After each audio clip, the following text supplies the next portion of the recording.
Today we'll be learning about angles. Now this is for complete learners, complete basics. It's just to memorize you, to like refresh your brain. So what is an angle? An angle is formed when two lines meet.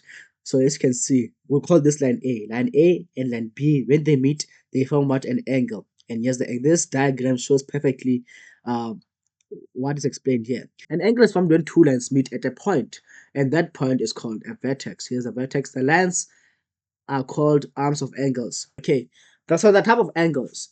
There's a null, which is 0 degrees. Usually, this one is not actually important. It's an acute angle. An acute angle is less than 90 degrees. So it's below 90 degrees. It's not 90 degrees, it's below 90 degrees. It's more than 0 degrees and below 90 degrees. A right angle is exactly 90 degrees. An obtuse is more than 90 and less than 180. So it's not 90, it's not 180, but it's more than 90 and less than 180. Straight line is exactly 180 degrees. A reflex angle is more than 180 degrees, and a full rotation is 360 degrees. Yes, you know. Okay, so what are parallel lines? Parallel lines run side by side and they never meet.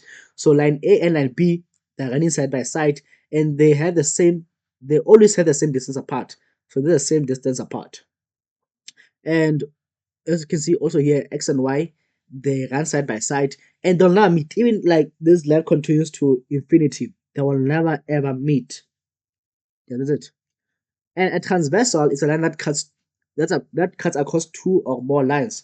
So transversal is this line. These lines are parallel, and a transversal is the one that cuts. And when it cuts, it forms it forms angles.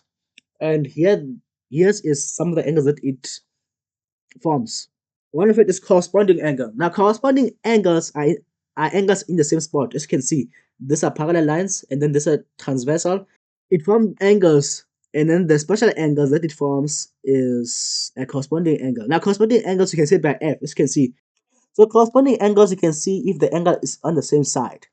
So as you can see, angle A and angle B are in the same spot, in the same side, and also you must look for an F shape. If it forms an F shape, then you know for definitely that it's a corresponding angles.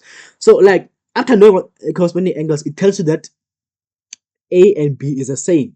So let's say B, you don't know the value of B and A is 40 degrees.